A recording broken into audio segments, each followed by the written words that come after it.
Halo Sobat Konservasi, ketemu lagi kita di acara Bincang Hutan Tropis, obrolan tentang hutan tropis Indonesia bersama saya Iwan dan rekan saya. Dan saya Yuda. Oke, pada hari ini kita akan bincang-bincang kembali untuk episode yang lain tentang hutan Sumatera. Kira-kira kita hari ini mau ngobrol tentang apa nih, Yud? Hari ini kita akan ngobrol soal dalam rangka kita memperingati hari World Wildlife Day. World Wildlife Day. Ya. Hari Satwa Liar Sedunia. Oke, hari Satwa Liar Sedunia. Iya. Oke. Nah, kita akan ngobrol, Mas, dan kita juga sudah kedatangan tamu spesial. Walaupun sebenarnya udah kelihatan sih di thumbnailnya nanti siapa kayak gitu. Tapi kita juga udah lama jarang nggak ketemu beliau sih sebenarnya. Karena kebetulan suasana lagi sebenarnya kita work from home juga ya. Betul. Kemudian kita juga lagi work from home, ini work from home juga. Work from home juga ya. Di kantor kita kan secara umum kan. Ini kapan gue ngomong?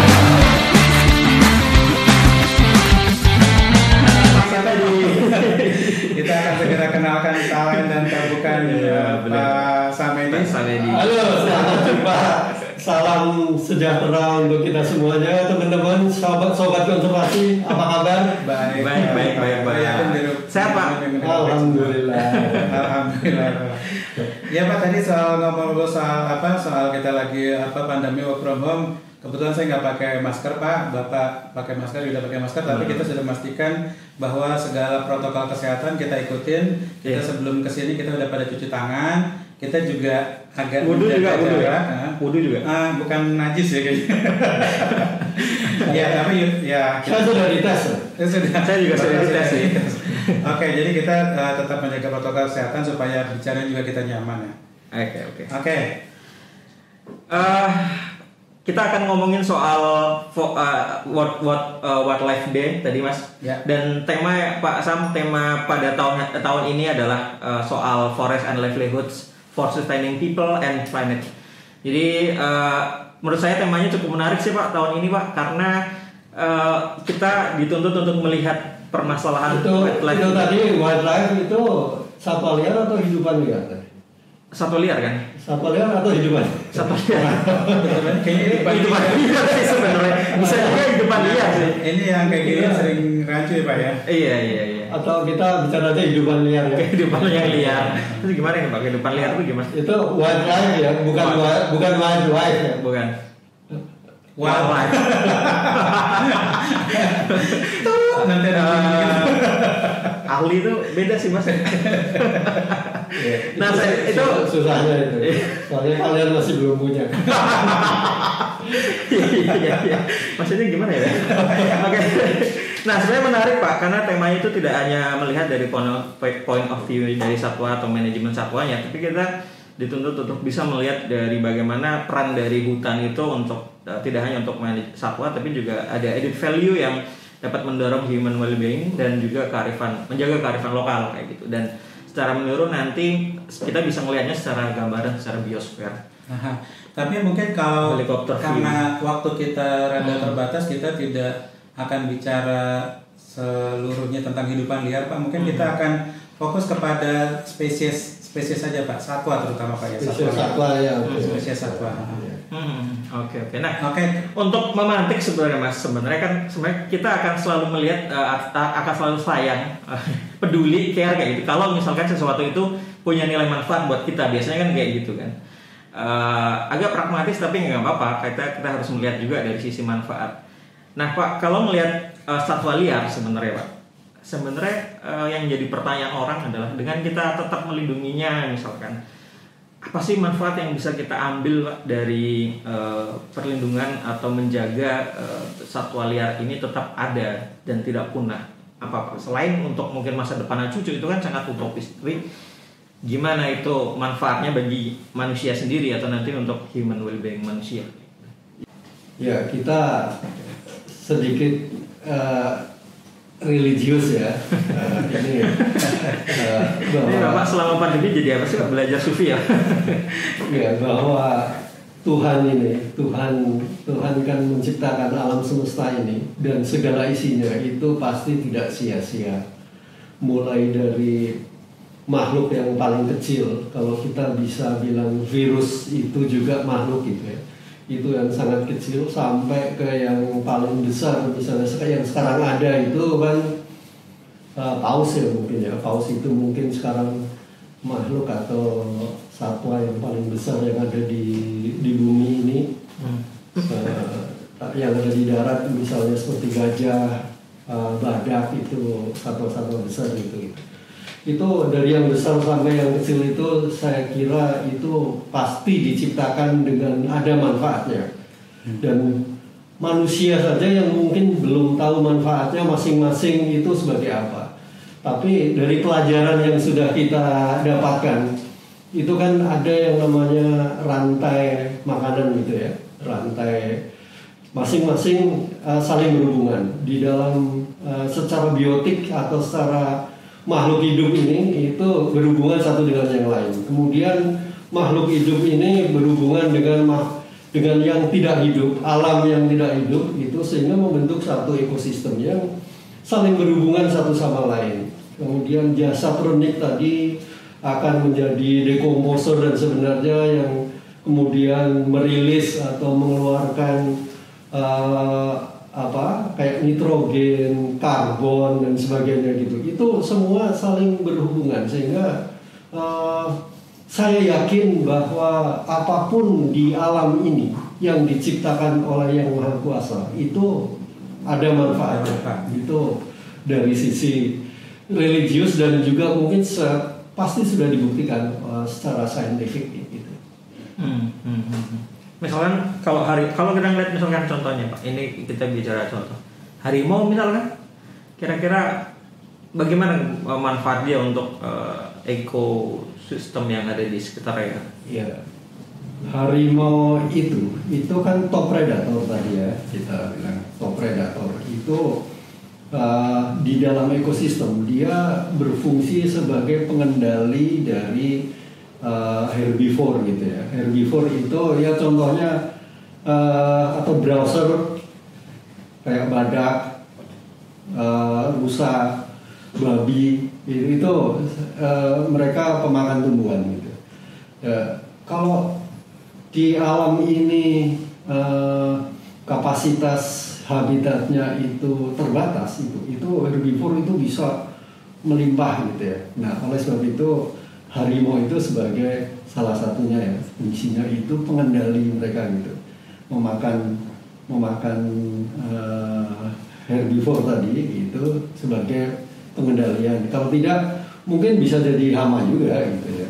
Kayak di beberapa tempat ya, monyet itu udah turun ke kampung-kampung sebagai hama, babi juga sebagai hama gitu. Ini boleh dilepas saja nggak ya? Boleh Pak. Kita kan berjauhan nih, ada sekitar 10 meter kayaknya. Soalnya berjauhan. Bolak-balik melorot aja. Ini aman ya, sobat tunjangan tropis. Hidungnya terlalu kecil sih pesek jadi melorot aja nih. Oke. Kira-kira gitu. Dia fungsinya sebagai pengendali, ya bisa juga sebagai pengendali hama lah kalau di sini. Kalau gitu ada pertanyaan gini Pak, kan perlindungan satwa itu ada yang di habitat liarnya dan juga ada yang di man-made environment kayak di taman safari, kayak di kebun binatang dan segala macam. Yeah. Kalau Bapak tadi kasih ilustrasi misalnya ini penting nih harimau, contohnya harimau sebagai top predator gitu, dia punya mekanisme memakan pemangsanya tadi seperti yang Bapak bilang.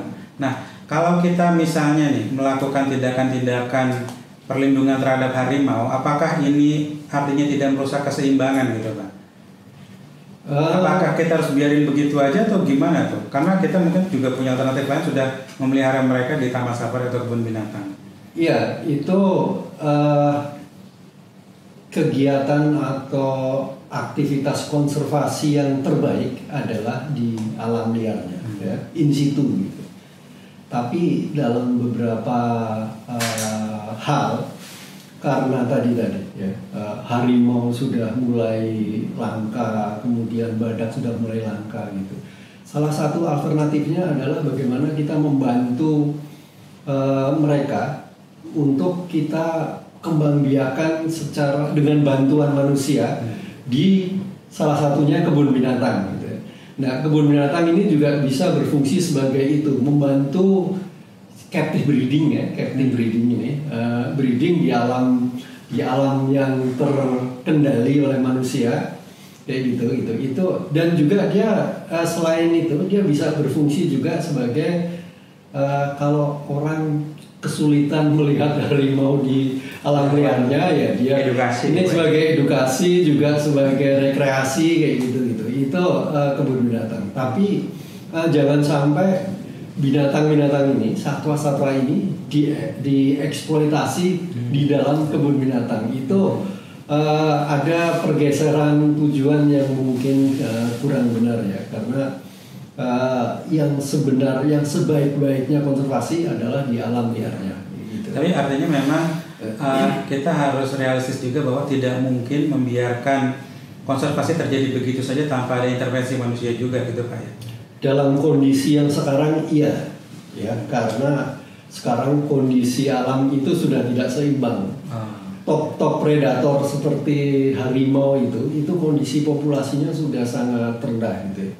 Termasuk juga beberapa herbivore gitu ya, yang tadinya menjadi mangsa harimau gitu, rusa dan sebagainya, itu juga di alam liarnya itu juga sudah mulai berkurang. Oleh sebab itu di Indonesia mungkin beberapa satwa itu, beberapa spesies itu sudah masuk ke dalam kategori yang harus dilindungi gitu. Ya kayak gitu. Ya, kira-kira bagaimana hubungan antara in situ dan ex situ konservasi. Artinya ya memang sebenarnya yang terbaik tadi Bapak bilang ada di dalam habitat aslinya kan sebenarnya Pak. Nah bicara soal habitat asli, kalau kita kan di dalam konservasi mengenal ada kawasan suaka alam, ada kawasan pelestarian alam. Saya nggak tahu apakah seharusnya sobat konservasi udah tahu ya sebenarnya KSA dan apa KPA misalkan kayak gitu di dalam kawasan KSA itu kan ada yang paling tinggi ada cagar alam, ada marga satwa kayak gitu, sedangkan yang di KPA itu yang paling tinggi hitohnya ada di Taman Nasional kayak gitu Pak. Nah biasanya di Taman Nasional itu sebagai salah satu habitat alami dari konservasi, di situ ada satwanya juga sebenarnya. Kita selalu mengenal ada namanya satwa kunci, ada satwa flagship spesies, bahkan di TFC Sumatera juga kita selalu mengenal satwa karismatik kayak gitu sebenarnya. Nah itu apa sih Pak sebenarnya pengertiannya dan kenapa kita menamai itu menjadi seperti itu? Ya udah kenapa nggak semuanya namanya spesies atau satwa liar ya kayak gitu? Ya sedikit tadi ke intronya tadi kan ada kawasan, ada KPA, KSA gitu. Sebenarnya ini kan undang-undangnya bicara begitu ya, KPA itu kawasan pelestarian alam, KSA kawasan suaka alam. Ini sebenarnya dilihat kalau kita undang-undang yang ada sekarang ini untuk konservasi ini kan Undang-Undang Nomor 5 Tahun 90 tentang konservasi sumber daya alam hayati dan ekosistemnya. Nah itu kan di situ ada pengawetan, ada pemanfaatan. Nah antara KPA dan KSA, kalau KPA itu arahnya lebih banyak untuk di pemanfaatan, sedangkan KSA itu lebih banyak ke pengawetan. Walaupun itu dua-duanya itu adalah tujuan utamanya adalah konservasi, semua dua-duanya konservasi. Tetapi karena di dalam undang-undangnya itu yang pertama perlindungan sistem penjaga kehidupan, kemudian pengawetan tumbuhan dan satwa, dan terakhir adalah pemanfaatan gitu. Nah ini di dalam KPA itu pemanfaatannya lebih tegas gitu ya dibanding dengan di KSA. KSA itu hampir 100% atau 90 sekian persen itu memang untuk proteksi gitu ya, untuk pengawetan gitu. Itu kira-kira ya secara garis besar bedanya di situ itu undang-undang gitu. Nah kembali ke pertanyaannya itu yang mengenai ada satwa kunci, satwa payung, karismatik dan flagship species gitu ya.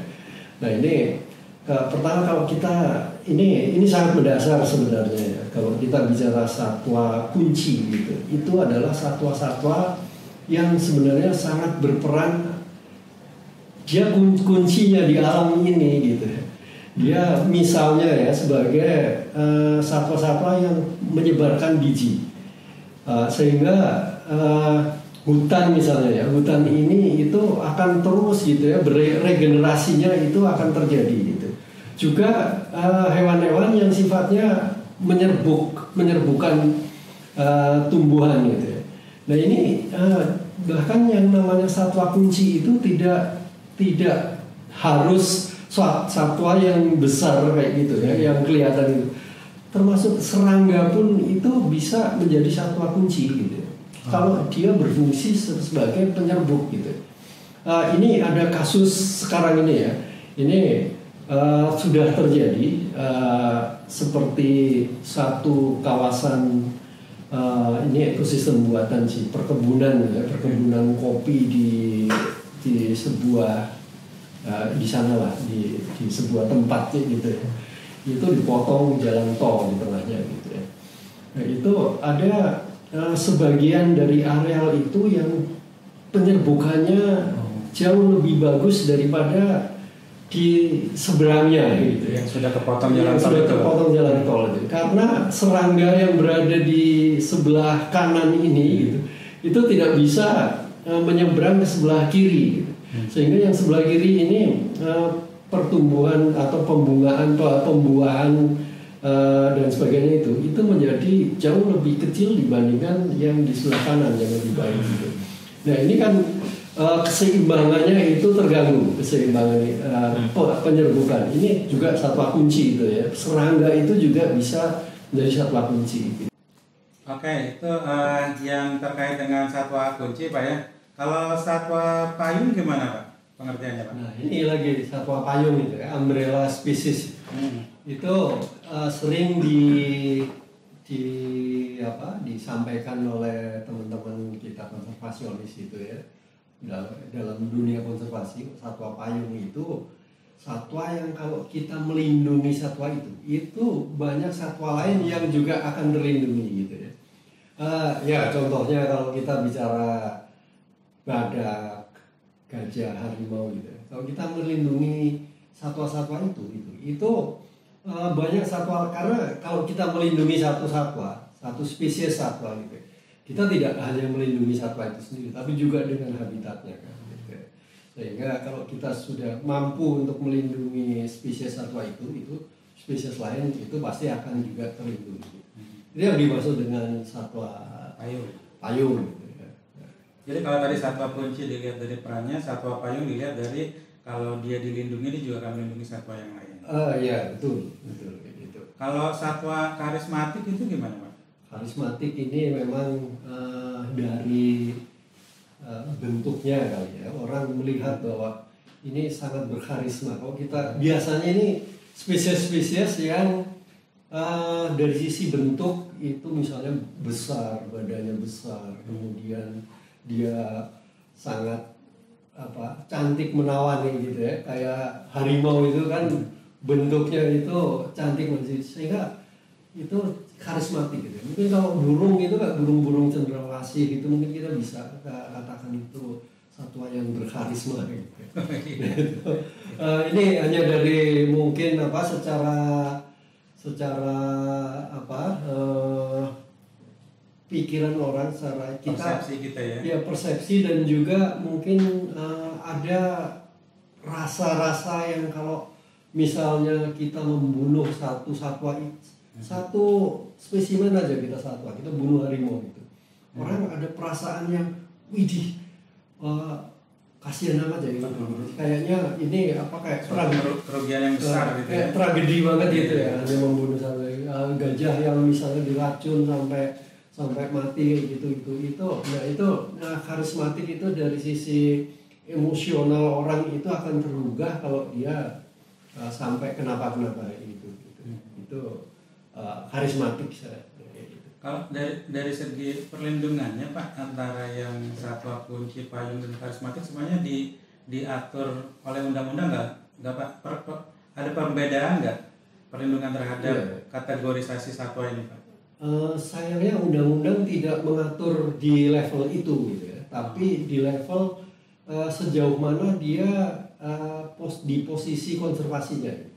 Jadi spesies-spesies yang sudah misalnya sudah endangered gitu ya, terancam punah, itu yang dilindungi gitu ya. Jadi undang-undang itu melindungi dari sisi status konservasinya, bukan dari status peran dia di alam dan sebagainya. Itu bukan seperti itu gitu. Ini ke depan mestinya undang-undang harus melihat kayak gitu, karena sekarang kondisi alam ini sudah mulai mungkin tidak mulai, memang sudah tidak seimbang gitu, tidak seimbang. Satu lagi mungkin tadi yang disebut flagship species itu ya gitu. Nah ini istilah flagship itu kan kapal yang berbendera gitu ya. Jadi kalau kita sering dengar ya ada kapal berbendera Panama ditangkap angkatan laut jadi gitu ya. Artinya sebetulnya flagship itu adalah kalau kita bicara kapal yang punya bendera, itu undang-undang atau apapun semua yang ada di dalam kapal itu adalah negara itu gitu ya. Negara yang di bendera itu ya. Misalnya kapal berbendera Panama, itu semua aturan dan sebagainya itu adalah aturan Panama di dalam kapal itu gitu. Makanya kalau kita bicara ada kapal berbendera Panama, yaitu negara Panama. Nah, sekarang hubungannya dengan flagship species itu apa gitu? Ya itu kalau kita bicara harimau Sumatera gitu, itu pasti kita logika kita bisa Indonesia gitu. Atau kalau kita bicara orangutan gitu. Indonesia, komodo gitu, Indonesia gitu. Nah itu flagship gitu. Terkait dengan satwa endemik maksudnya gitu? Tidak harus endemik, tapi juga satwa itu memang sangat berasosiasi dengan negara itu gitu. Kita bicara beruang merah, kan pasti Rusia. Beruang merah pasti Rusia kayak gitu. Panda Cina gitu. Kanguru Australia gitu. Ya, kayak gitu, itu flagship. Kalau di Indonesia terkenal apa Pak itu yang flagshipnya? Yang paling terkenal ya mungkin karena endemik itu misalnya kayak komodo gitu. Kalau kita bicara komodo itu pasti kita asosiasi kita pasti sudah Indonesia gitu. Tapi bukannya setiap taman nasional dia punya flagship spesies juga ya Pak? Di Indonesia ya, misalkan mungkin itu agak rancu ya kalau kita bicara di Taman Nasional ada flagship ya. Tapi karena flagship itu bicaranya nasionalisme negara kalau kita bicara misalnya di Taman Nasional Waikambas itu terdapat beberapa flagship species itu kita mengasosiasikan mungkin karena di Waikambas itu ada harimau, ada badak, ada gajah. Yang kalau kita bicara ke spesies itu kita mengasosiasikan kepada Indonesia sebagai negara yang punya spesies itu sekarang ya. Gajah Sumatera mungkin sekarang tinggal ada di Indonesia, harimau Sumatera juga tinggal ada di Indonesia, badak Sumatera hanya ada di Indonesia. Sehingga kalau kita bicara spesies itu ya kita pasti asosiasinya ke Indonesia gitu. Itu kira-kira mungkin. Dan bisa jadi satu spesies itu juga bisa menjadi dia punya embedded embedded itu ya fungsi-fungsi tadi kayak misalkan satu harimau itu bisa jadi spesies payung di dalam kawasan itu, bisa menjadi flagship, bisa menjadi spesies kunci gitu. Betul. Betul. Bisa jadi itu ya Pak ya. Iya, dia punya peran yang segitu dan juga dia karismatik. Ya, keempat macam itu ada kalau kita bicara harimau misalnya gitu atau orangutan. Betul. Oke. Jadi kalau gitu Tadi Bapak sebutkan kan mungkin ini belum terlalu diakomodir oleh peraturan atau undang-undang gitu mengenai bagaimana cara melindungi spesies ini yang mungkin saja sudah ada yang masuk dalam daftar endangered, ada yang belum kan gitu Pak ya. Yeah. Nah sekarang yang kita pakai acuan untuk melindungi satwa ini kan Undang-Undang 590 Pak. Betul. Nah jadi sekarang relevansinya Undang-Undang 590 dengan pelindungan spesies di saat yang sekarang tuh kira-kira masih kepake atau kira-kira Bapak gimana? Nah ini sangat krusial sekarang ini ya, Undang-Undang 590 memang dari dulu saya sudah melihat dari tahun ya akhir 90-an lah ya, akhir dekade 90-an gitu. Itu bahwa Undang-Undang 590 ini sebenarnya ada kelemahan kalau kita melihat terhadap perlindungan spesies. Gitu. Kenapa? Yang pertama karena Undang-Undang 590 itu hanya membagi spesies ke dalam dua kategori, gitu ya. Satu dilindungi dan dua tidak dilindungi. Kalau satwa itu dilindungi, spesies itu dilindungi, itu bagus dari sisi kategori karena ancaman hukumannya terhadap larangan-larangan itu jelas. Jadi dia ancam penjara 5 tahun dan juga denda 200 juta rupiah gitu ya. Terhadap siapapun atau barang siapa dia bunyian gitu, barang siapa yang mulai dari menangkap, mengambil, memelihara, memperdagangkan, membunuh itu bisa kena ancaman hukuman itu gitu ya. Itu untuk yang dilindungi. Terus kalau yang nggak dilindungi itu sama sekali nggak ada gitu. Itu lama-lama nggak dilindungi kan juga bisa musnah kan Pak? Itu permasalahannya ya, permasalahannya di situ gitu ya. Dari sekarang list atau daftar yang dilindungi ini makin lama makin panjang karena yang dulu nggak dilindungi semakin lama kan semakin karena nggak ada ancaman hukuman tadi gitu ya, ancaman hukuman terhadap pelanggaran terhadap pemanfaatan, membunuh, menangkap dan sebagainya itu makin lama populasinya makin turun dan ini sudah harus dimasukkan ke dalam daftar sini kalau nggak keburu punah gitu ya. Nah ini permasalahan di undang-undang itu gitu, hanya membagi dua gitu.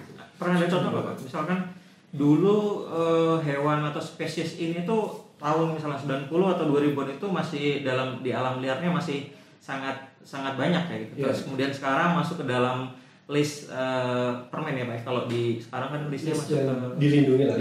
Ada dalam PP peraturan pemerintah nomor 7 ya, skala yang nomor 7 dan bisa diperbarui lagi dengan peraturan menteri harusnya gitu ya. Ada beberapa spesies, contohnya lah spesies burung paruh bengkok ya, kakatua itu ya, yang tahun 90-an itu kita ekspor dalam 1 tahun itu bisa jutaan ekor per tahun diekspor gitu ya.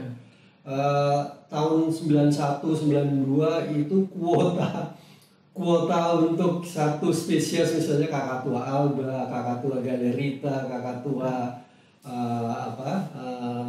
yang jambul kuning itu, kakatua Citrino cristata kayak gitu ya. Itu masing-masing bisa ratusan ribu itu kuotanya. Kuota untuk ekspor. Dan itu dari alam liar bukan? Itu ditangkap dari alam liar, nggak ada penangkaran itu. Nah ini permasalahannya lagi, kalau kita menangkap burung ya, kita nangkap 1 ekor burung itu dulu nangkapnya kan pakai jaring ya? Bukan jaring, kadang-kadang pakai lem perekat pakai perekat yang kadang-kadang pulut begitu dia nempel gitu. Kalau dia pasang pulut itu terus kemudian tinggal pergi gitu. Mungkin 1-2 hari lagi diambil gitu. Nah itu beberapa mungkin sudah mati gitu ya. Jadi sekarang berapa persen yang sebetulnya kalau kita misalnya mengekspor 1 juta ekor gitu, sebetulnya yang mati itu berapa ekor gitu. Mungkin bisa 2 jutaan gitu. Sehingga yang diambil dari alam itu jauh lebih besar daripada yang diekspor. Gitu. Nah, ini juga permasalahan dulu. Makanya sekarang hampir semua, mungkin semua ya, semua jenis kakatua itu sudah masuk ke dalam list perlindungan. Gitu. Itu hanya dalam beberapa tahun saja gitu. Ini ada permasalahan, ada loopholes di dalam Undang-Undang 590 terhadap konservasi di level spesies gitu. Terus ada lagi gitu, permasalahan lagi gitu ya. Kayak kita kan anggota di internasional ya, anggota konvensi mengenai perdagangan satwa liar yang kita kenal dengan nama CITES atau orang kita bilang CITES. CITES sama CITOS. CITES itu ya. Nah, ada klausul di dalam CITES itu di mana setiap negara itu harus punya legislasi nasional yang bisa melarang atau menghukum terhadap pelanggaran-pelanggaran ketentuan di CITES ini. Gitu. Nah, permasalahannya undang-undang kita itu hanya mengatur spesies-spesies yang ada di kita saja. Gitu. Padahal yang diatur oleh CITES itu adalah spesies seluruh dunia. Gitu. Nah, ini juga menjadi masalah gitu. Spesies-spesies yang benar-benar dilarang seperti gading gajah Afrika, kemudian beruang apapun gitu ya, yang di CITES itu masuk appendix 1 gitu ya. Itu kan nggak boleh diperdagangkan sebenarnya gitu secara komersial gitu. Kalau dia masuk Indonesia itu undang-undang Indonesia tidak bisa memprosesnya. Nggak bisa memprosesnya. Wilayah hukum kita tidak mengatur komoditas itu gitu Pak. Betul, itu betul gitu. Walaupun PP yang peraturan pemerintah yang ini sebagai pelaksanaan dari undang-undang ini, contohnya PP nomor 8 ya tahun 99 itu mencoba untuk berakrobat gitu. Undang-undangnya sudah nggak bisa, tapi coba bisa nggak diatur lewat PP-nya gitu ya. Ya PP-nya mencoba berakrobat dengan menggunakan undang-undang lain kayak undang-undang karantina, undang-undang pabean, bea cukai dan sebagainya gitu. Itu dicoba untuk dimasukkan melalui PP itu gitu ya. Tetapi saya belum dengar PP itu dengan aturan yang berakrobat itu dipakai untuk menanggulangi penyelundupan spesies asing ke Indonesia gitu. Kita lihat sekarang di pasaran itu banyak spesies-spesies dari luar yang masuk ke dalam appendix CITES itu yang dijual. Dan kita kan nggak bisa ngapa-ngapain juga kan, Pak. Sebenarnya belum ada yang nggak bisa dengan undang-undang karena kita kalau kita mau menyita dan sebagainya misalnya gitu dasarnya apa gitu. Jadi kalau misalnya kita di pasar burung atau pasar hewan satwa ngelihat ada gading gajah Afrika misalnya, walaupun itu sebenarnya sangat langka gitu kan, atau badak cula badak kayak dari Afrika misalnya, berarti kita juga nggak ya sudah apa mau dikata kita nggak bisa ngapain gitu. Undang-undang kita nggak bisa menghukum orang itu. Mungkin dengan kalau kita mampu membuktikan dengan undang-undang bea cukai bahwa dia menyelundupkan, mungkin dia bisa kena undang-undang pabean itu, penyelundupan. Dari situ maksudnya penyelundupan. Iya. Tapi dengan undang-undang 590 sendiri nggak bisa gitu. Nah, sekarang dicoba juga teman-teman yang berkecimpung di bidang law enforcement ini, di bidang penegakan hukum ini, dengan melalui multi undang-undang gitu ya, istilahnya apa, multi Windows ya, multi Windows atau apa ya, saya lupa ingat itu. Ini jadi intinya bisa dijerat dengan berbagai undang-undang ini ya, ada undang-undang pabean, mungkin juga undang-undang apa pencucian uang kayak gitu bisa jadi gitu ya. Tapi kelemahan mendasar dari Undang-Undang 590 yang memang ini terjadi itu harusnya kita perbaiki karena undang-undang lain itu hanya bisa kalau itu terbukti melanggar undang-undang itu gitu. Kalau Berarti itu yang masuk Omnibus Law ya? Iya. Berarti kalau misalnya dihitung sejak tahun 90 dan sekarang udah tahun 2021 kan undang-undang ini umurnya udah 31 tahun Pak. Berarti ada relevansi sebenarnya untuk direvisi atau mungkin diganti dengan undang-undang baru ya? Kalau menurut saya sih ya, satu dari sisi lamanya waktunya gitu ya. Itu undang-undang biasanya 5-10 tahun itu sudah perbaiki gitu. Yang kedua, situasi permasalahan konservasi itu baik di level nasional, di level internasional itu sudah berubah, ya, sudah berubah dibanding 30 tahun yang lalu. Dan dari segi sanksi kan Pak juga. Itu teman-teman di lapangan selalu bilang masa cuman 5 tahun meskipun kadang kan kita kejahatan extraordinary sebenarnya kan kejahatan tidak memberikan efek jerahnya enggak karena itu maksimum 5 tahun itu maksimum dan 200 dan biasanya kenanya di pengadilan itu 8 bulan 12 bulan betul. Kayak gitu apalagi pakai subsidiar kurungan kan bisa dikompensate lagi kan jadi lebih tidak menimbulkan efek jerah gitu Pak ya. Iya, jadi maksimum pernah saya melihat ada yang sampai 4 tahun gitu ya.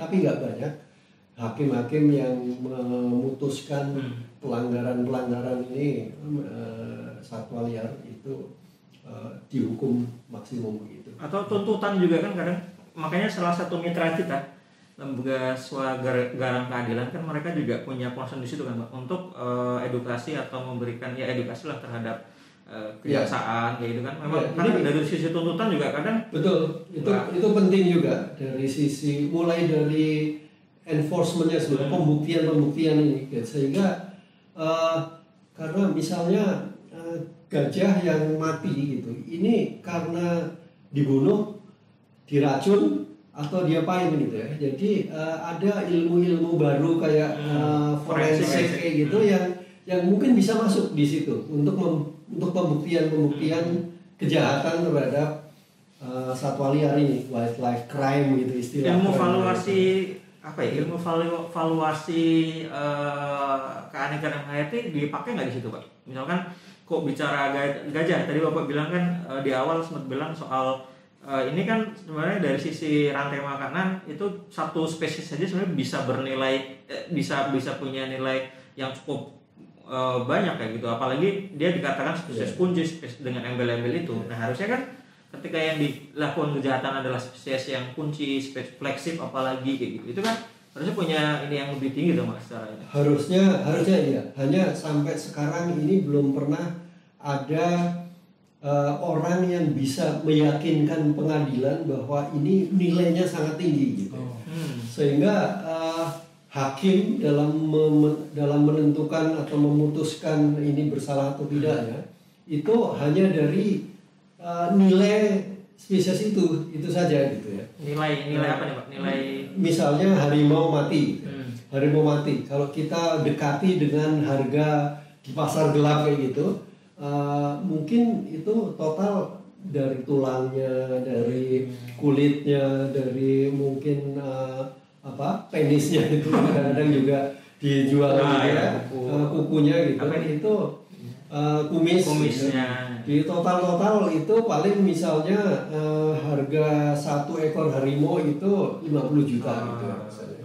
Itu dari pasar doang modal ya. Pasar gelap itu. Valuasinya kan nggak dihitung sebenarnya dengan nilai dia di alam liar nggak nyampe berapa ratus. Nah, itu yang belum sampai ke sana gitu. Makanya betul, seperti tadi apa yang diusahakan oleh teman-teman di lapangan untuk memberikan edukasi terhadap mulai dari petugas-petugas di lapangan, law enforcement itu sampai penuntutan di level kejaksaan juga sampai di pengadilan ini memberikan gambaran bahwa satu harimau mati ini rentetannya itu bisa panjang gitu. Referensi ya Pak ya, dikasih referensi kayaknya. Nih Nih kalau lu bunuh harimau sekian, lu kalau mau bunuh gajah sekian, kayak gitu dia tinggal lihat list. Oh oke, totalnya berapa M kayak gitu. Iya, tapi itu baru dari sisi satwa yang karismatik kan.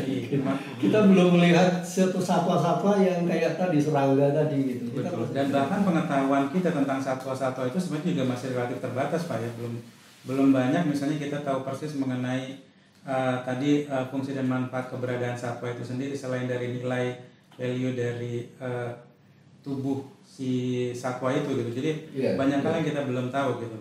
Nah, tapi kalau nggak salah kan kalau ini terkait dengan undang-undang, artinya yang Undang-Undang 590 itu kan sebenarnya sudah sempat masuk prolegnas Pak kalau nggak salah. Iya, betul. Kenapa misalnya kalau ada yang nanya gitu?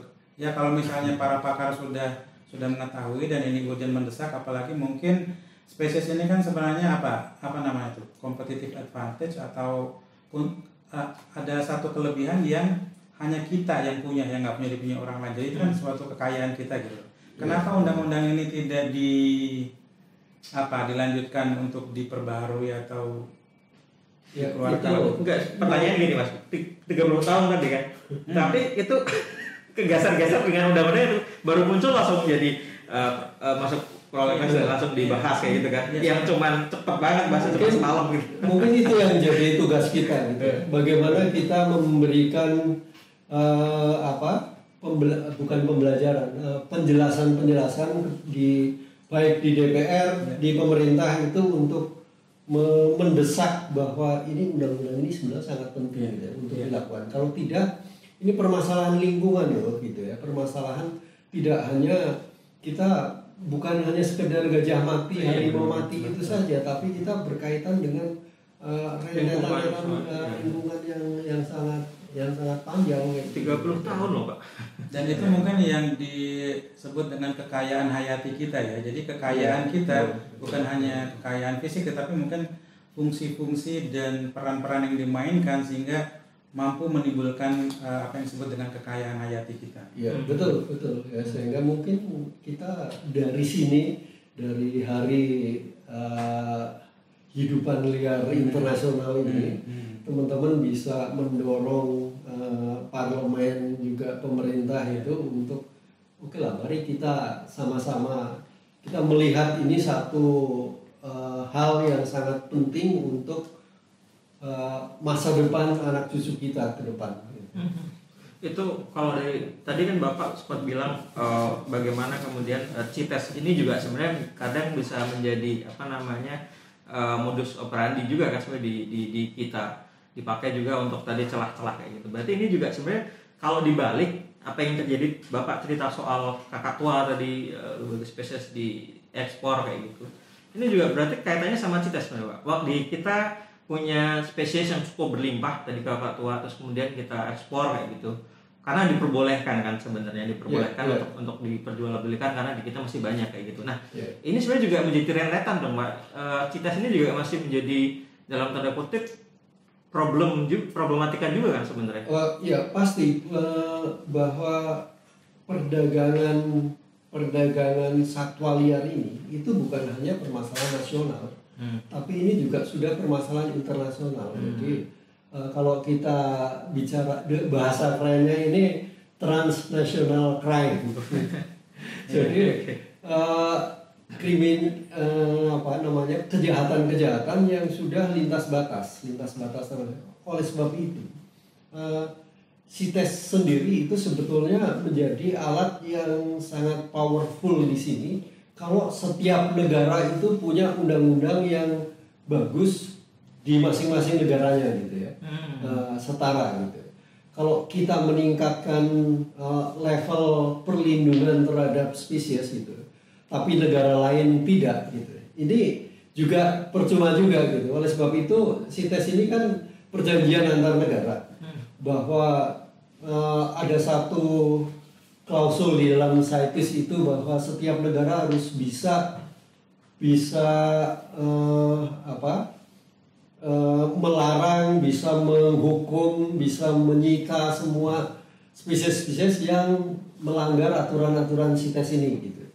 Itu harus di level nasional masing-masing gitu. Balik lagi ke hukum betul. nasional. Ini perjanjian internasional, tapi itu harus di-cover oleh undang-undang atau aturan-aturan yang sifatnya di masing-masing negara itu di level nasional itu harus bagus gitu. Karena saya pernah baca juga sebenarnya problematikanya adalah CITES itu kan dia karena sunnah ya, dia nggak wajib. Ketika sanksinya juga yang diberikan juga akhirnya nggak efektif, karena kalau kita memberi sanksi, UN memberi sanksi pada sebuah negara, ketika negara itu nggak berkenan, dia bisa saja keluar dari CITES, karena kan dia nggak, sebenarnya bukan kewajiban, ini apa istilahnya ya, voluntary based kan sebenarnya CITES ini. Sebenarnya CITES itu mandatory bukan voluntary. Tapi gini, yang namanya konvensi itu memang akan, dia pasti di dalam preambul konvensi itu adalah didasarkan pada kedaulatan negara masing-masing gitu ya. Oleh sebab itu CITES ini itu sebagai aturan internasional itu tidak langsung bisa berlaku di setiap negara, itu nggak bisa gitu. Itu yang harus ditindaklanjuti oleh undang-undang masing-masing negara gitu. Itu makanya gitu. Kalau misalnya ada undang-undang satu negara yang memang tidak bisa melaksanakan CITES ini, CITES bisa melarang negara lain untuk berdagang dengan negara itu gitu. Itu bisa gitu. Kita dulu pernah mendapat ancaman itu. Oleh sebab itu kemudian kita buru-buru membuat PP 8, PP 9 itu. Yang waktu itu kita berjanji kepada CITES, kepada di konferensi standing committee CITES itu, kita berjanji, oke, ini PP ini sudah cukup untuk melindungi satwa kita dan satwa internasional gitu ya. Ya, dengan berbagai macam akrobat itu gitu. Kita berjanji akan memperbaiki undang-undangnya karena gitu. Tapi itu tahun berapa itu Pak kita janji? 99. Ya, sekarang sudah berapa? 20 tahun, hampir 21 tahun gitu. Kita masih belum memperbaiki undang-undang kita juga gitu. Sehingga ya kita tetap kayak gitu. Ini permasalahan di internasional. Kita sudah memang kita ya janji adalah janji gitu. Harusnya kita menepati gitu. Ya karena ada di notulen mungkin bakal kita gitu lupa ya. Ya bisa jadi, cuman ya itu kan orangnya juga berganti-ganti. Atau kesenggol hasil tulisannya bisa jadi. Tapi juga kita jangan berharap mudah-mudahan orang-orang lupa ya. Tapi orang di kita aja sekarang masuk Polres aja nggak dibahas-bahas kan. Iya. Pak, kalau di CITES kan ada appendix sama 1, 2, 3 kayak gitu. Nah di IUCN juga ada red list kan sebenarnya. Itu sama nggak sih Pak? Tidak sama. IUCN itu memberikan dasar, memberikan referensi bagi CITES. IUCN itu mengklasifikasikan spesies-spesies menjadi endangered, critically endangered, vulnerable, kemudian threatened dan non determined yang nggak ada datanya dan sebagainya gitu. CITES menetapkan spesies-spesies menjadi appendix 1 itu dasarnya adalah dari IUCN yang endangered species, kemudian yang spesies-spesies yang sudah langka di suatu negara atau hanya terdapat di tempat-tempat tertentu saja gitu. Itu kemudian diacu oleh CITES itu. Sama juga di level nasional kita juga mengacu itu gitu. Mengacu yang mana? Mengacu IUCN gitu ya. Kita bahwa bukan IUCN itu internasional. IUCN internasional. Kita anggota IUCN. Kita yang mengacu ke IUCN. Mengacu IUCN. Kenapa kita nggak bikin dari kita terus kemudian dimasukkan ke dalam kategori IUCN? Kasusnya beda. Ininya alurnya beda. IUCN itu memang dibentuk. IUCN itu adalah sebuah lembaga atau organisasi yang anggotanya itu unik gitu. Anggotanya bisa negara, bisa lembaga-lembaga non pemerintah, bisa juga kantor pemerintah menjadi anggota. Ini unik, tapi dia tidak memberikan aturan. Dia bukan membuat aturan, tetapi dia memberikan guidelines kepada guidelines dan data mungkin. Guidelines dan data, betul. Dan data pada negara, misalnya pada lokasi itu ya Pak ya. Kan kita nggak bicara lagi soal internasional kalau IUCN biasanya dia di international scale. Skala global. Di skala global belum tentu di skala nasional itu sama gitu. Nah, iya, kalau kita bicara endangered species di level global, belum tentu endangered di masing-masing negara sih. Nah, betul. Itu belum tentu. Tapi IUCN itu membuat satu kriteria, itu adalah dasarnya misalnya endangered gitu ya. Itu dasarnya adalah dari jumlah populasi itu di seluruh negara, di seluruh dunia itu hanya tinggal sekian gitu ya. Mungkin yang tinggal sekian itu ngumpul di satu negara, di negara lain nggak ada, negara lain tinggal sedikit, negara lainnya tinggal sedikit gitu. Yang ini mungkin tidak endangered di sini, tapi di tempat lain itu endangered gitu. Itu IUCN membuat kriteria scientific base juga deh sebenarnya. Dia scientific base gitu. Nah, negara-negara anggota dan CITES gitu, itu mengacu ke sini. Makanya pada saat CITES itu memutuskan untuk memasukkan ke dalam appendix 1 misalnya gitu, itu mesti sudah memenuhi kriteria endangered di IUCN gitu. Tapi ini kan nanti tarik ulur antar negara gitu. Indonesia yang mungkin masih banyak spesies ini gitu, mungkin akan menolak itu masuk appendix 1 gitu. Negara lain mungkin akan mendukung gitu. Tapi nanti keputusan akan diambil kalau ini di diskusi kayak gini itu nggak ketemu, itu voting. Nah, di dalam voting itu nanti siapa yang menang itu. Kalau yang menang itu masuk ke appendix 1 ya masuk gitu. Kita semua negara mesti mengikuti gitu. Jadi itu yang sebenarnya kita kadang-kadang orang awam ini wondering apa sih yang terjadi di sidang-sidang CITES, IUCN atau apa gitu yang kenapa terjadi, kita dengar terjadi perdebatan yang alot, kenapa ini mau dimasukkan ke dalam list yang terancam punah atau di luar list gitu kan. Itu sebenarnya ada kepentingan negara juga di situ ya. Iya. Tapi kalau kalau kita bicara IUCN itu memang purely scientific.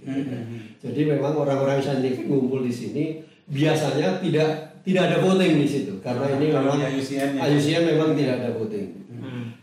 Di CITES itu kan konvensi, namanya konvensi. Itu perjanjian antar negara. Makanya kalau kadang-kadang ada satu negara yang tidak punya spesies itu mengusulkan spesies X yang hanya ada di Indonesia masuk ke dalam appendix 1. Bisa terjadi gitu.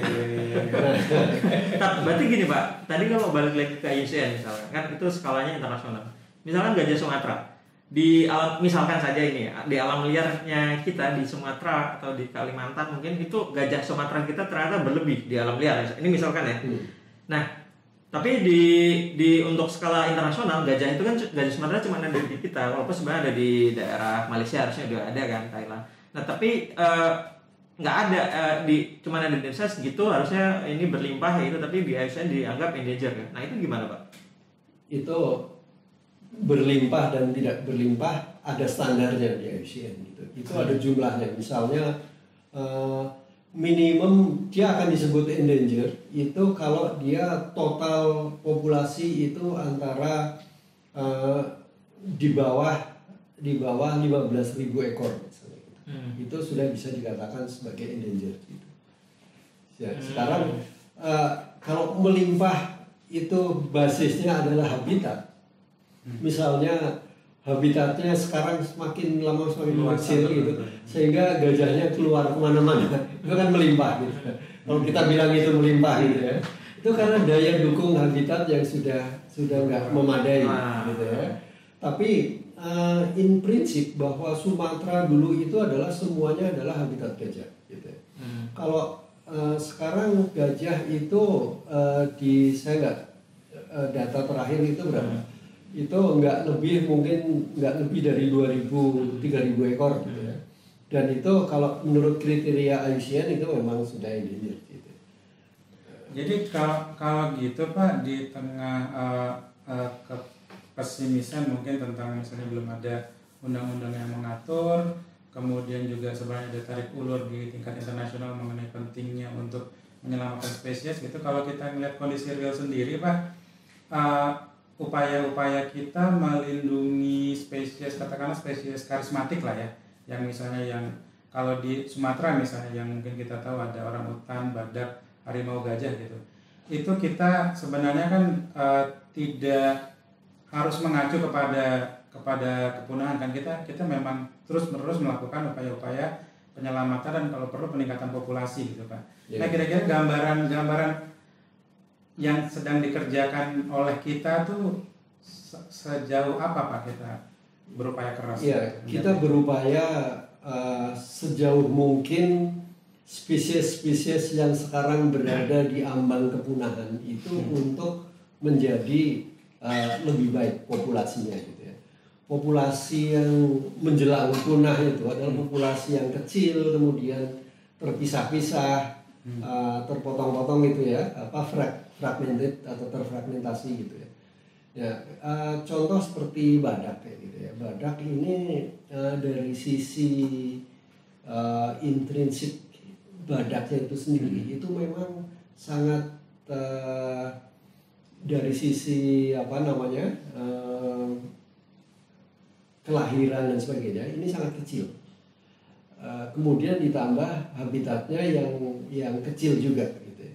Sehingga badak kelihatannya perlu bantuan untuk dia berkembang biak secara alami dengan bantuan manusia gitu.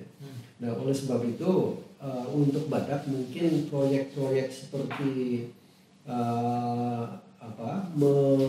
mengelompokkan badak-badak yang terpisah-pisah ini menjadi satu untuk dia bisa berkembang biak secara baik, kemudian nanti ke depan anakannya itu akan bisa dikembalikan lagi ke alam, itu menjadi satu-satunya tumbuhan harapan bagi populasi badak di Sumatera gitu ya.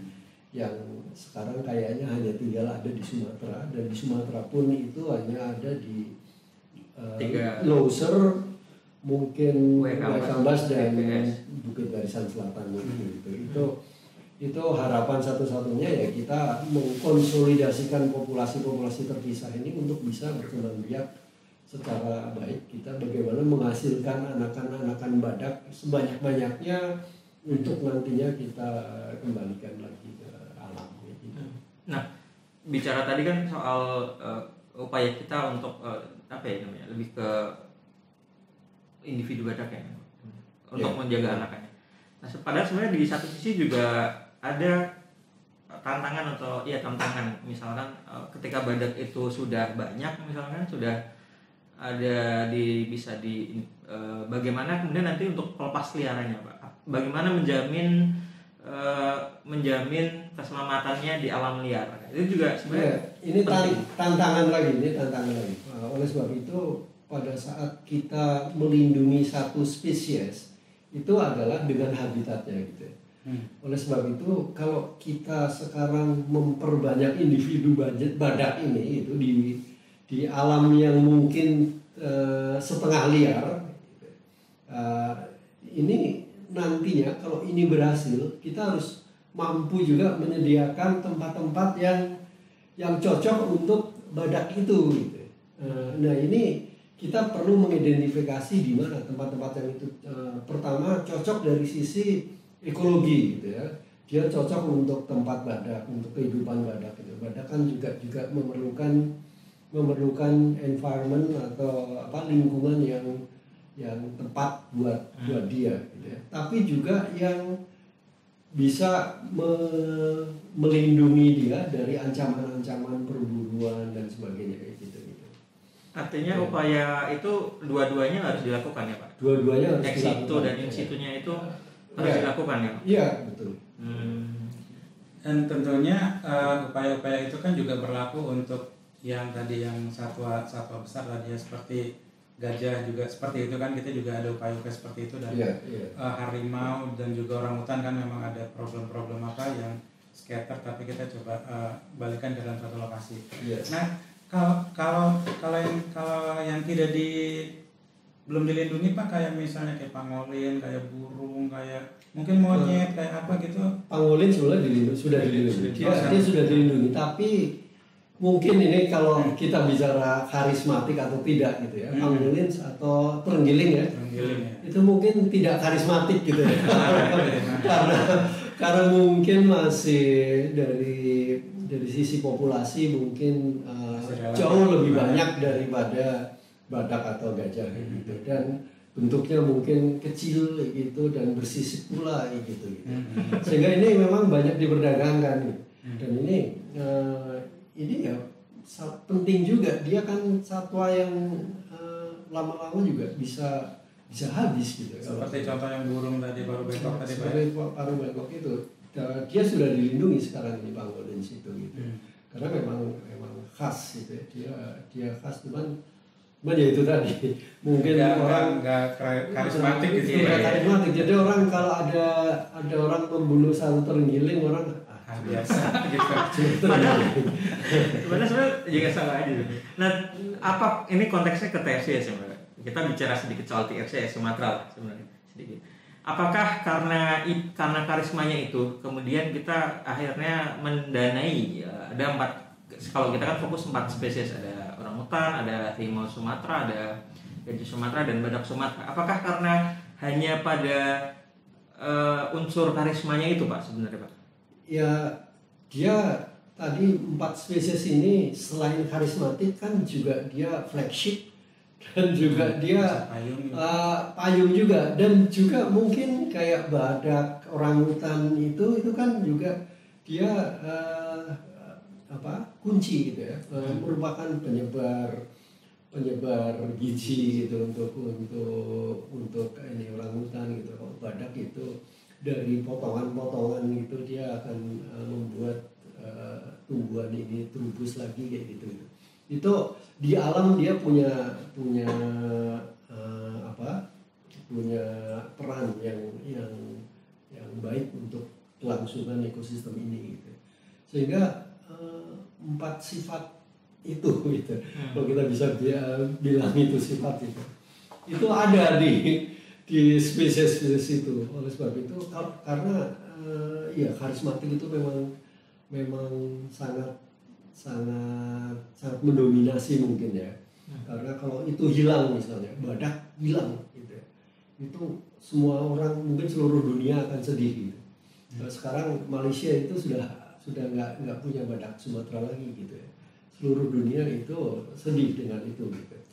Jangan sampai di Indonesia juga hilang juga gitu ya. Kalau kita ulang mungkin ya susah kita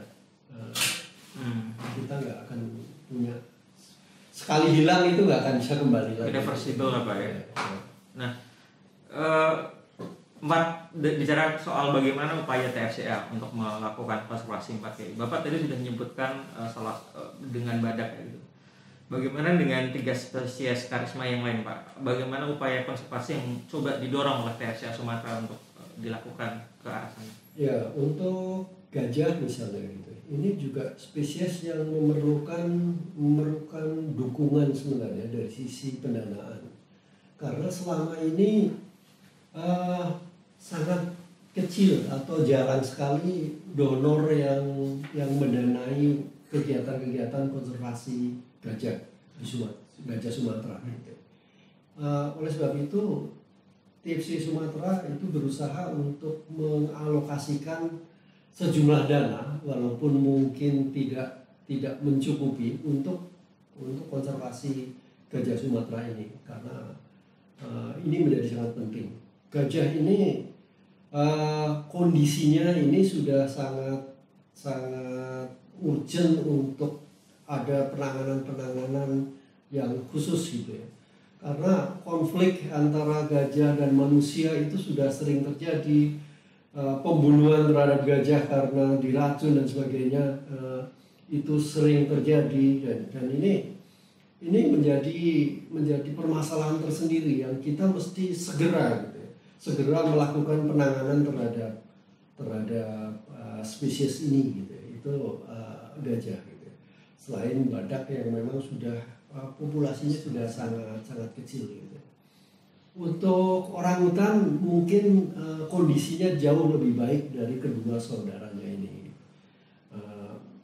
Populasi di Kalimantan dan Sumatera ini masih cukup baik ya. Di Kalimantan masih di atas, kalau tidak salah ya, mungkin saya tolong koreksi kalau saya salah, itu di atas 5.000 ekor gitu ya. Di Sumatera juga masih di angka ribuan lah gitu ya, masih lebih baik dari dua saudaranya yang gajah dan badak gitu ya. Untuk harimau sebenarnya kondisinya ini tergantung dari mangsanya gitu ya sebenarnya. Kondisi mangsa di habitatnya. Kalau kondisi mangsanya itu baik, kemungkinan dia akan lebih baik populasinya. Tapi permasalahannya adalah harimau ini satwa yang apa ya, dia ganas gitu ya. Dia berbahaya juga bagi manusia gitu. Kalau dia ketemu orang bisa dicium. Ini serem Pak kalau harimau. Ya menyeramkan gitu. Dan sekarang permasalahannya adalah harimau ini sudah sering berinteraksi dengan manusia gitu ya. Juga sudah berada di pinggir-pinggir habitatnya gitu ya, yang dimana di situ banyak terlibat dengan misalnya dia memakan ternak dan sebagainya gitu ya, bahkan memangsa manusia di situ gitu. Ini juga permasalahan karena harimau perlu juga habitat yang cukup, di mana di situ ada prey, di situ ada mangsanya gitu. Kalau mangsanya habis ya dia pasti akan lari ke pemukiman yang banyak kambing dan sapi gitu. Nyari makan dia nggak bisa puasa kayak kita dia. tapi kan kalau TFCA kan banyak banget mendukung soal kegiatan konservasi pendanaan khususnya spesies. Dari range-nya kan cukup luas Pak, dari kebijakan bahkan di tingkat desa didanai, di tingkat daerah pusat itu juga didanai kebijakan, belum lagi soal hal-hal teknis terkait dengan tadi badak, terus kemudian juga patrolinya terhadap kawasan, itu juga coba diupayakan untuk dilindungi semua. Hampir sepertinya bahkan masyarakat juga sebenarnya kita juga ikut bagaimana mengedukasi, empower ke masyarakat juga ada. Nah sebenarnya kalau misalkan ini Pak, duit kita terbatas untuk hanya bisa pada satu kegiatan yang bisa kita dukung sebenarnya. Bapak sebagai direktur TFCA akhirnya memutuskan untuk memilih apa Pak yang bisa didukung dari TFCA Sumatera ini?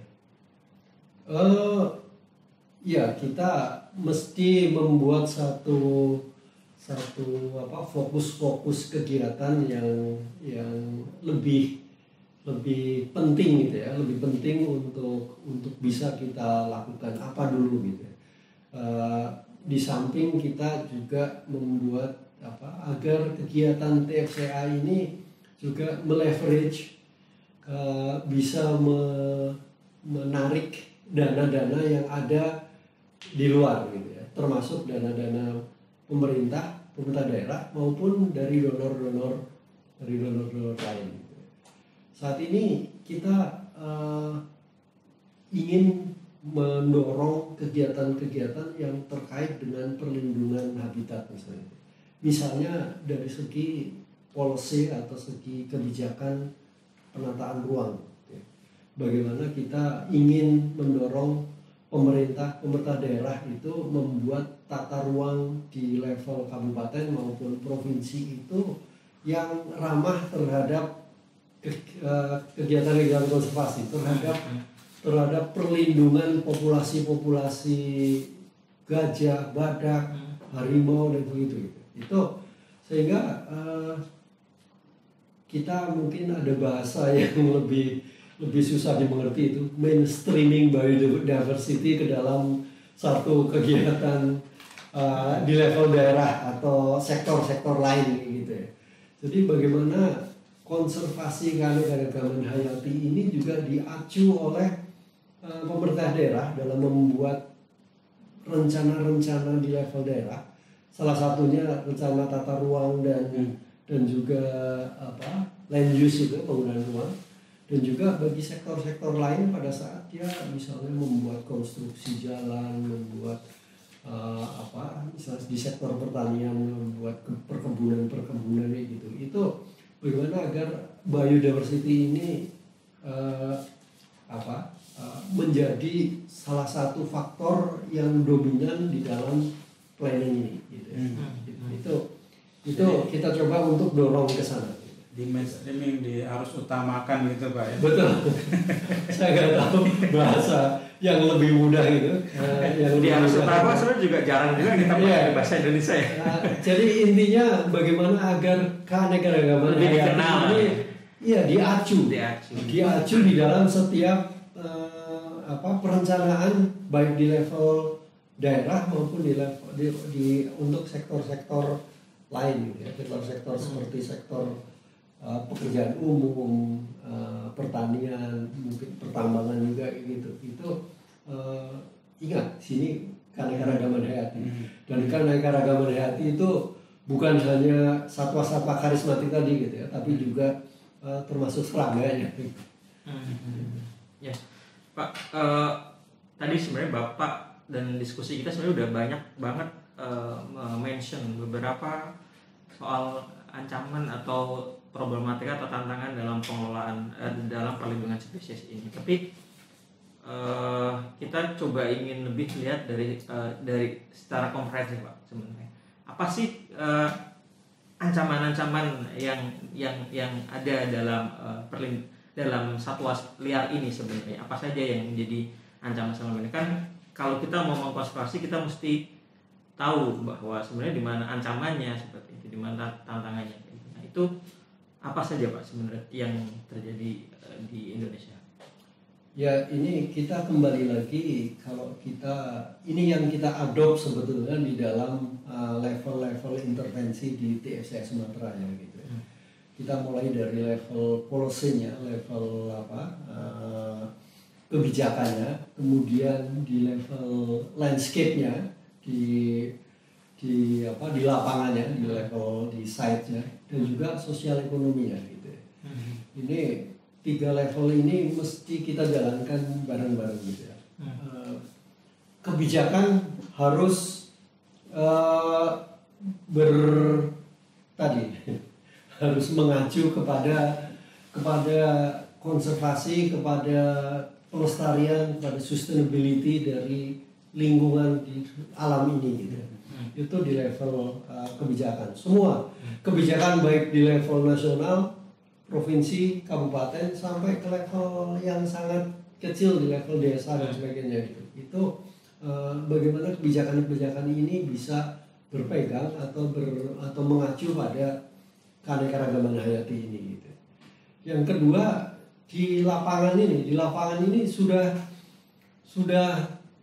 kalau kita bisa ngomongin ini sebagai sudah banyak yang terporak-porandakan gitu ya. Konflik manusia gajah, harimau menyerang kampung, badak yang sudah menjelang punah kayak gitu ya. Itu di level lapangan ini harus kita tangani baik-baik gitu ya. Harus kita tangani baik-baik gitu. Tadi Yuda menyampaikan kita melakukan perlindungan kawasan, kita memperbaiki manajemen atau pengelolaan hutan ini dengan sebaik-baiknya yang berpegang pada pelestarian satwa dan sebagainya gitu. Dan juga yang tidak kalah pentingnya adalah di level sosial ekonomi masyarakat gitu ya. Nonsens kita bicara konservasi kalau masyarakatnya tetap miskin, tidak mendapatkan keuntungan apa-apa dari adanya hutan atau konservasi ini gitu ya. Makanya kita mesti memperbaiki sosial ekonomi masyarakat untuk dia berdampak kembali kepada konservasi ini gitu. Itu yang sebenarnya saat ini TFCA Sumatera dengan pendanaan yang relatif terbatas itu kita akan memperbaiki di 3 level di 3 level intervensi ini gitu ya. Sambil jalan kita meleverage pendanaan dari tempat-tempat lain. Gitu. Ini belum lagi juga ngomong kalau soal tadi mungkin belum sedikit soal jerat lebih ke saya pernah baca referensi bahwa sebenarnya salah satu kejahatan TPSL ini yang paling besar salah satunya adalah dihasilkan dari pemasangan jerat eksploitasi lah sebenarnya untuk perburuan seperti itu. Bahkan kadang-kadang jerat galaunya adalah kadang mungkin masyarakat tidak punya niat Mas untuk menjerat, misalnya dia tidak punya niat untuk menjerat gajah atau harimau lah misalkan. Tapi dia ingin jerat babi misalkan atau jerat yang binatang lain, tapi kadang kan hewan juga nggak tahu ya bahwa ini jerat untuk siapa, apa untuk gue harimau atau untuk jerat salah sasaran gitu. Salah sasaran kayak gitu. Nah, banyak banget kan Pak sebenarnya salah sasaran kayak gitu kan Pak. Nah itu gimana Mas? Mungkin singkat saja Pak. Saya pikir ya menjerat itu adalah satu kegiatan yang kalau itu dilakukan di kawasan Taman Nasional misalnya itu jelas dia sudah melanggar undang-undang gitu ya, karena apapun yang dilakukan di dalam Taman Nasional apalagi kegiatan menjerat dan sebagainya itu salah gitu. Kalau dia dilakukan di dalam kawasan hutan itu tadi gitu dampak dan sebagainya gitu, saya tidak tahu mestinya ada peraturan yang mengatur mengenai penggunaan jerat kayak gini gitu. Saya tidak tahu, mestinya ada gitu ya. Tapi mudah-mudahan saya bisa dikoreksi kalau teman-teman mungkin punya referensi gitu ya. Aturan-aturan yang bisa yang mengatur pemasangan jerat dan sebagainya gitu. Saya yakin ada gitu ya. Nah, ini mestinya kita perbaiki gitu ya. Masyarakat sebenarnya dia masang jerat untuk apa sih? Untuk berburu gitu misalnya. Itu sebenarnya perburuan itu kan juga sudah diatur. Kita bisa memburu babi dengan kuota gitu ya. Itu ada aturannya gitu. Aturan perburuan dan sebagainya gitu. Itu ada. Kalau kita bisa ngatur perburuan sebetulnya akan jauh lebih baik kalau kita bisa mendapatkan uang juga gitu ya. Seperti kita lakukan di Afrika gitu ya.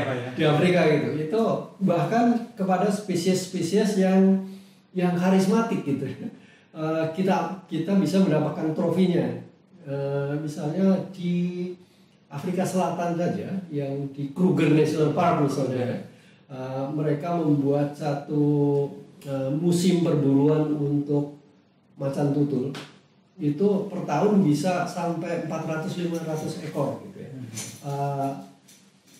Kuotanya, dan ini diusulkan ke CITES sehingga misalnya pemburu-pemburu bisa berasal dari luar negeri gitu yang dia bisa bawa ke negaranya melalui izin CITES tadi gitu, mendapat kuota dari CITES gitu. Itu terjadi. Nah, kalau kita bisa mengatur perburuan seperti itu gitu, mungkin permasalahan jerat itu bisa kita sedikit terkait dengan itu Pak. Kan di Indonesia juga ada beberapa wilayah ditetapkan sebagai taman buru Pak. Apakah sebenarnya memang itu sudah didasarkan oleh basis ilmiah bahwa memang terdapat keberlimpahan beberapa spesies tertentu sehingga bisa diburu? Apakah kita sudah mengorganisasi dengan baik kapan musim berburunya, berapa kuotanya seperti yang dilakukan oleh negara-negara Afrika gitu Pak? Ini kita mesti kembali lagi ke undang-undangnya. Memang kalau Undang-Undang 590 itu memang tidak sama sekali tidak mengatur adanya taman buru gitu. Itu nggak ada di 59 Undang-Undang 590 nggak ada gitu. Taman buru itu saya kalau nggak salah di Undang-Undang tentang kehutanan, Undang-Undang kehutanan itu masuk ke dalam satu kawasan yang bisa dipakai untuk perburuan dan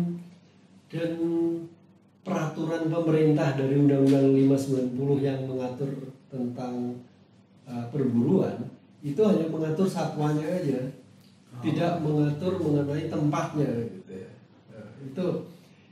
Ini perburuan ini juga perlu kita atur lebih lanjut kalau memang satwanya sendiri itu bisa dilakukan gitu ya. Kalau kita bisa mengacu ke Afrika di mana di Afrika itu nggak ada taman buru, tapi taman nasional suatu saat bisa dijadikan taman buru gitu. Pada saat kita mampu mengatur populasi itu dan kelebihan populasi ini bisa kita lepaskan untuk perburuan sejumlah itu gitu ya. Ada kuotanya, Pak. Ada kuotanya gitu. Nah, kalau itu apalagi kalau kita bicara mengenai Suaka Marga Satwa gitu kan memang Suaka Marga Satwa itu kita kelola untuk mengatur marga satwa ya, populasi gitu ya. Tapi di dalam Undang-Undang 590 ini justru masuk ke dalam KSA, kawasan suaka alam, yang sebenarnya dalam tanda kutip itu untuk tujuan pengawetan. Nah, ini ya itu salah satu hal-hal yang harus dibenahi lagi sih Pak ya. Iya, betul. Karena kalau populasi itu juga nggak diatur, sebenarnya nanti akan jadi bencana di ekosistem sebenarnya kan Pak. Bisa jadi satwa yang berlimpah itu juga nanti akan jadi problem juga sih. Makanya muncullah itu nanti perburuan sekalian aja diambil duitnya gitu. Tapi ini juga harus hati-hati Pak, nanti kita diserang animal welfare. Jadi sebenarnya kesimpulannya adalah kita dan satwa itu sebenarnya kita hidup di satu planet yang sama, bahwa mereka berhak hidup, kita juga berhak hidup. Dan untuk tadi Bapak bilang supaya kita bisa hidup secara sustainable, berkelanjutan, kita harus hidup harmoni dengan mereka gitu. Kita harus bisa hidup secara koeksisten dengan mereka. Mereka punya hak, kita juga manusia juga punya hak. Dan yang penting kita jaga keseimbangan gitu, keseimbangan ekologis tadi. Kayak yang Yuda sampaikan itu ada satwa-satwa yang populasinya berlimpah itu harus seimbang juga. Karena keberlimpahan itu juga bukan berarti sesuatu yang baik juga Pak, bisa jadi enggak baik juga ya gitu. Betul. Tapi kita juga perlu mempertimbangkan berapa jumlah populasi secara keseluruhan itu agar sustainability itu bisa dilihat dari viability itu. Kalau spesies-spesies yang mungkin berada di dalam satu tempat saja yang tadinya luas itu mungkin dia tidak viable karena dari sisi genetika atau genetika populasi gitu, itu dia sudah mungkin homogen. Semakin homogen semakin dia tidak baik untuk kita. Iya. Oke, sebenarnya sangat menarik ini.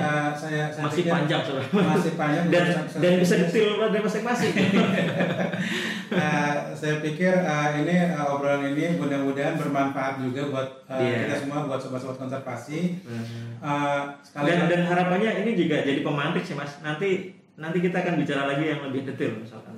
Soal hal ancaman tadi, dan kita belum bahas soal konflik satwa dan manusia dan jangan lupa juga kita mungkin juga mohon dukungannya dari teman-teman atau berbagai pihak untuk mendukung adanya revisi Undang-Undang 590. Betul. Karena ini udah lama banget revisi ya, mudah-mudahan kita juga bisa mendukung lah ketika ada upaya, dan mudah-mudahan obrolan kita ini juga mencerahkan mengenai pentingnya perlindungan satwa, bukan sekedar jangan sampai musnah, tapi juga ada turunan-turunan yang terkait kenapa kita harus menjaga populasi satwa liar di alam. Sekali lagi selamat Hari Hidupan Liar Sedunia 2021 saya ucapkan kepada sobat konservasi sekalian. Enggak, kepada satwa dong. Ya, mudah-mudahan mereka mendengar dan mengerti bahasa kita. Harapannya ya, ini bisa ditranslate. Seperti Nabi Sulaiman yang bisa mengerti bahasa satwa. Kalau itu ada loh Pak. Skillnya perlu tuh Pak di kita. Enggak, teman kita kan ada yang bisa ngobrol dengan gajah Pak. Bukan literal ngobrol ya, tapi ya secara simbologis pokoknya tahu gitu. Nanti mungkin kita bisa panggil ya Mas. Rasanya kita harus banyak berterima kasih dengan atas pencerahan Pak Sam pada obrolan kita kali ini. Betul. Jangan lupa untuk terus mengikuti obrolan kita di Bincang Konservasi Hutan Tropis. Jangan lupa juga untuk ikuti perkembangan kegiatan TFC Sumatera di IG Instagram TFC Sumatera di @tfc-sumatera. Akhir kata saya Iwan dan rekan saya Yuda, Bung Iwan, yang mengawal obrolan ini mengucapkan terima kasih atas atensi teman-teman. Mudah-mudahan kita akan bertemu lagi dan membahas lebih lanjut lagi tentang hutan tropis dan juga tentang satwa Indonesia. Terima kasih Pak Sam. Salam.